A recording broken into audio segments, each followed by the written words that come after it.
Bueno muchachos, entonces este es el video de introducción a el teorema del coseno, ¿vale? Entonces el teorema del coseno es la alternativa cuando en un triángulo, ¿cierto? En un triángulo no tenemos datos completos, o sea, es decir, recuerden que nosotros lo fundamental siempre es organizar nuestros datos, es decir, el ángulo A, el ángulo B y el ángulo C, ¿cierto?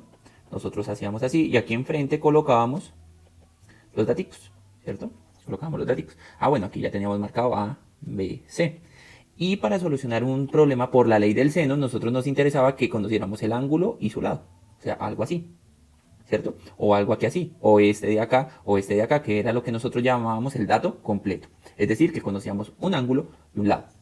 Por eso les decía yo que es importante que en este caso organizamos los datos. Esto de aquí es supremamente importante para este tema, ¿vale? Porque en la organización de los datos nos va a decir si ese triángulo lo soluciono por por el teorema del seno o por la ley del coseno. ¿Listo? Entonces, ya queda claro y sabemos que es ley de coseno cuando conocemos acá o cuando conocemos dos ángulos, ¿no? Si conocemos dos ángulos, puedo hallar el otro, ¿cierto? Por la suma de ángulos y ya automáticamente es ley del del seno, perdón. Entonces, primera cosa, si conocemos dos ángulos, obligatoriamente es ley del seno. Ahora, aquí va la ley del coseno. La ley del coseno. ¿Cuándo sé que tengo que utilizar la ley del coseno? Una obligatoria es cuando conozca los tres lados. Si conozco estos tres lados numéricamente, el valor numérico de acá y de acá, ¿cierto? De cada uno de estos, sabemos que tenemos que aplicar automáticamente el teorema del coseno. ¿Listo? Entonces ya tenemos las dos claras. Uno, ¿cuándo obligatoriamente es ley del seno? Cuando conocemos dos ángulos. Y dos, ¿cuándo obligatoriamente es ley del coseno? Cuando conocemos tres lados. ¿Listo? Entonces ahí como por cuestión de organización, ¿vale? Y ya de aquí para allá ya es cuestión de experiencia. Ahora, ¿qué dice la ley del coseno? Que ustedes observan en su libro que hay tres formulitas y la idea es aprendérnoslas, ¿listo? Pero uno se las puede aprender de manera muy fácil. Entonces, por ejemplo, tenemos esta de acá. A cuadrado, ¿cierto? Ahí. ¿Y cómo me la voy a aprender? Memoricemos teorema de Pitágoras, ¿no? Nosotros teníamos teorema de Pitágoras de esta forma. ¿Listo? Y lo voy a dejar por acá. ¿Vale?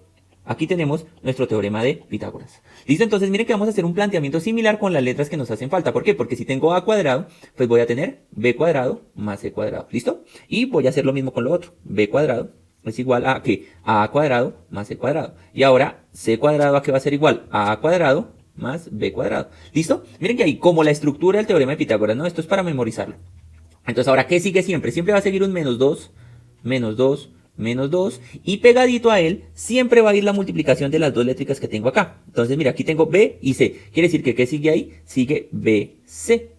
Ahora, en ese orden de ideas, en este de acá, ¿qué seguiría? Tengo AC. ¿Qué quiere decir? Que aquí queda AC. Ahora aquí tengo esta de acá, ¿cierto? Entonces aquí ¿qué tengo? Sería AB. ¿Listo? Ahora, como se llama teorema del coseno, ¿qué nos hace falta? El coseno, ¿cierto? Entonces aquí ¿qué sería? Coseno. ¿Pero coseno de qué? De este señor de acá, es decir, pero en mayúsculas, ¿no? O sea, aquí es coseno de A. Aquí ¿qué sería? ¿Coseno de qué? Coseno de B. Y aquí sería coseno de C. ¿Listo? Y esta es una forma fácil para memorizarlo. ¿Listo?